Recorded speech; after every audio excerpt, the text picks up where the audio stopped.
Hey YouTube, welcome back. Today we'll start a new series. Today we'll try to make a series about React fundamentals. In this series, we try to answer the questions that you may face in your JavaScript interviews or React interviews.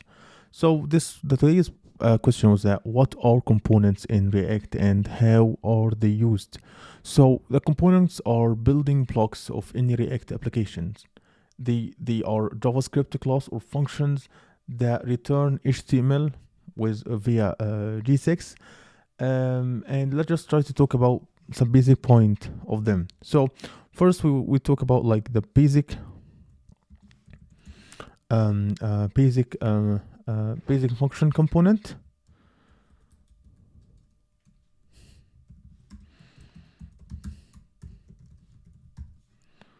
Functional component,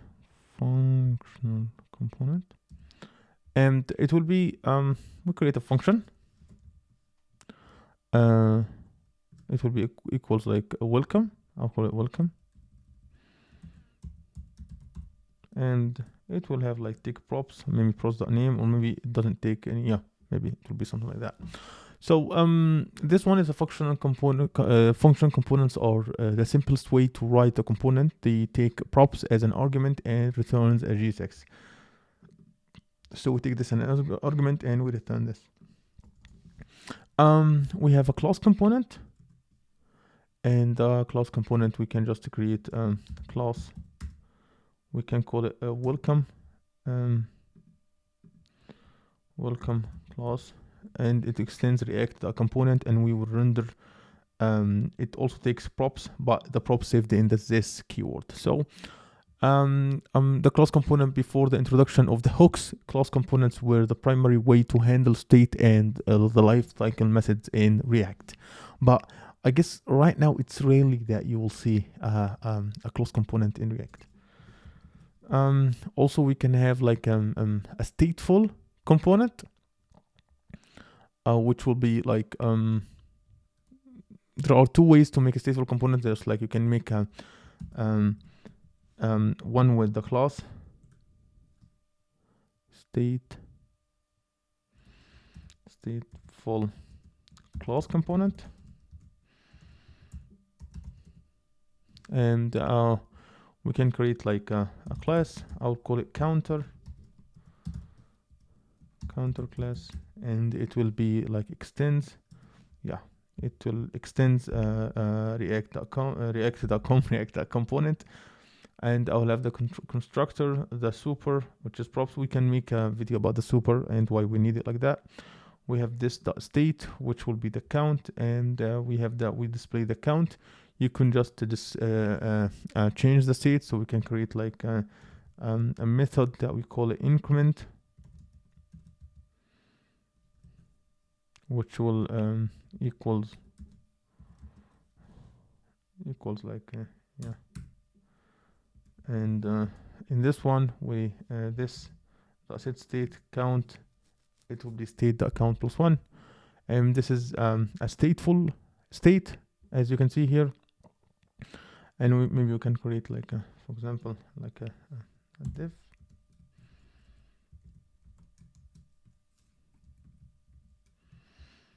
And inside this div, we copy like that, and we will have a button. Maybe this button,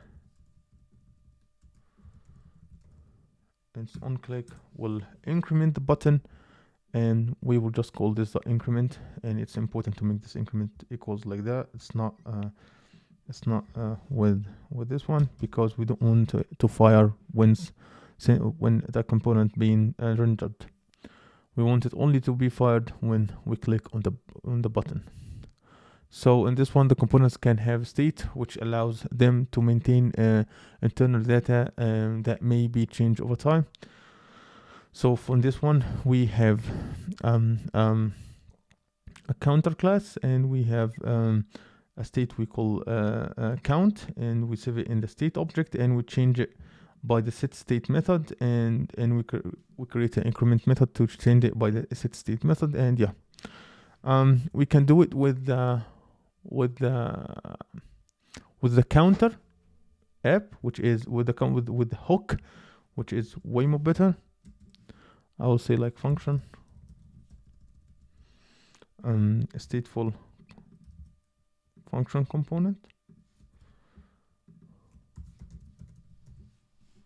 So I will create a function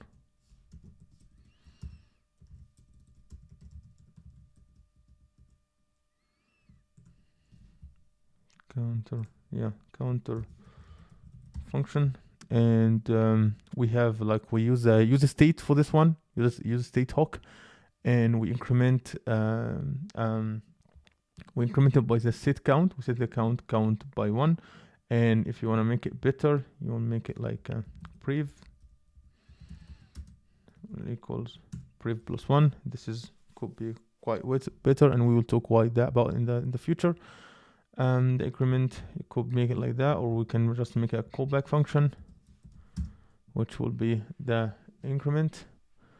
And maybe you just like in the increment we will do it like that, or you could do it as it is, like it will work in either ways. We could use the props. The props are used to pass data and event handlers or components. So basically, let's say that we have a function components, and we have a parent component, and just we can create like a child component. Let's just have let's say that we will have this welcome, and we could say that we have this welcome component, and we render it here, and we could just the props.name, so we can just give it the props will be name equals mo, for example, and it will send.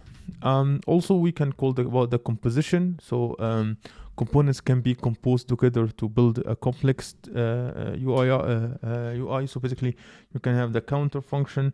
You can add the class counter. You can add the welcome class. You can add all of that. So because you can compose and put them inside one component to create a complex UI. So that's it for today's video.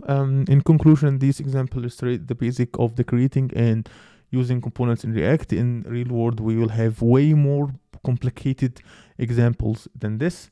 So yeah, that's it for this video, and I hope you like my content. If you like my content, make sure to subscribe and hit the notification bell so you'll never miss a video, and see you in future problem.